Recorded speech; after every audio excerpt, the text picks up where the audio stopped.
Aetius here, straight to showcase the heart of Begastri. In front of you, the three districts that make up this thriving town: north, west and south. Let's uncover them. Originally planned as a standalone town, the first district now serves as a well-rounded hub with a mix of industry, trade and farming. With 750 inhabitants, it's got a solid economy, mainly based on timber, charcoal works, sheep grazing, roof-tile production and strong farming. Not to mention, it's the main trade hub of the town, making it the lifeblood of Begastri. Regarding its urban layout, the district is surrounded by fields and the streets follow a radial network that converges towards a cliff, where a stronghold stands at its core. The fort looks like this, and as you can see, there's a cleared zone, giving defenders a clear line of sight for an incoming threats. And, as an extra layer of defense, it's also home to some tactical meat shields. Everything from barns to workshops and warehouses is centralized near the main market, which distributes all goods across the town. There's also a gradient of population density increasing as you get closer to that central market, which looks like this.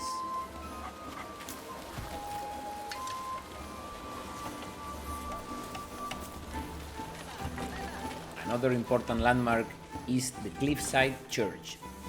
I'm not religious, but with views like that, I would probably convert.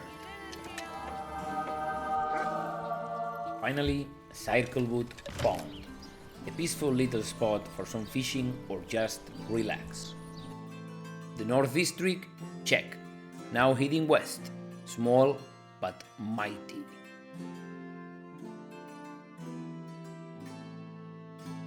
More than 300 inhabitants, solid approval rate, and massive apple farming. Around 5,000 apples per year. It also has a strong foraging economy with berries, herbs and bees.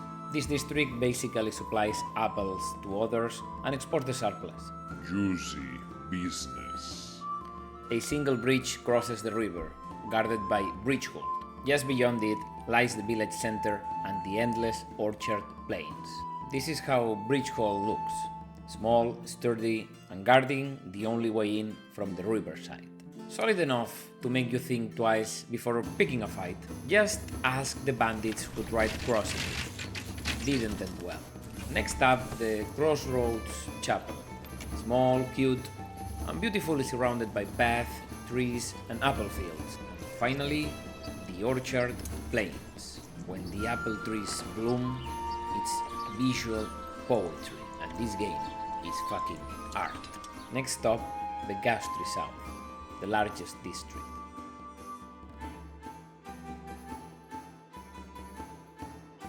With over 1,000 inhabitants and around 80% of approval, this district thrives on salt mining, strong farming and livestock. It also has around 50 morgen of farmland and over 500 sheep, a paradise of wool, meat and sausages. The South District follows a similar design to the North, but it's kind of a mirrored version. On the other hand, the area along the river bend has its own unique layout, and this part of the city is called Meander Town, and is connected to the rest of the district by bridges. Another important feature is the tree-lined avenue that crosses the entire city, connecting the two Kings Roads. And at the heart of this avenue stands the central fortress. It's the largest fortification in the region, and it controls the bridges connecting to the other districts. It's a key defense point, ensuring the security of the whole city. Beautifully situated right by the river's edge, the church is framed by an embankment created using the bridge tool. moving on to Meander Market, a stunning marketplace in the heart of Meander town, a perfect example of the district's charm.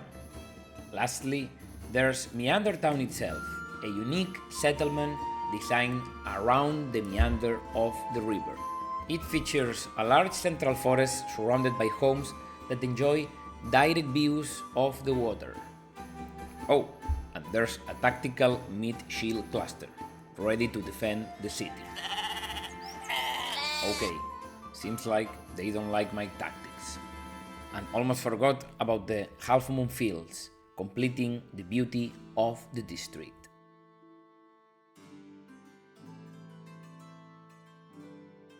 3 districts explored, one great city unveiled. Let's now take a step back and look at the bigger picture. This is Begastri, year 50 of the Restoring the Peace scenario on the winding river map, even though I probably spent 20 years just admiring how beautiful it is.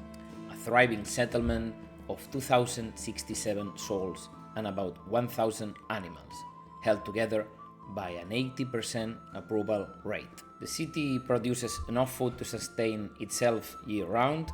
Every commodity and weapon used here is forged locally. It has around 90 morgen of farmland, taxes lately just at 4% and tithes at 1%. The people work hard and the treasury shows it.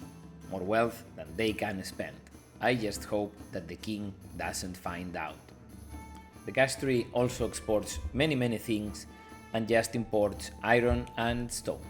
And to defend this jewel of a city, 108 speared militia, 108 crossbow militia, and 72 elite retinue troops fully equipped. A total of 288 warriors stand ready. And that's Begastri, in all its detail. I'm Aetius, and it's been a pleasure guiding you through this city design, economy, and spirit. I hope it inspires your own creations. If you haven't seen it yet, check the first video, where I tell the epic tale of Begastri's rise from ashes to glory. And this is only the beginning. More legendary cities await. Subscribe and join me in this city building adventure. So, what was your favorite landmark of the city? Let me know in the comments.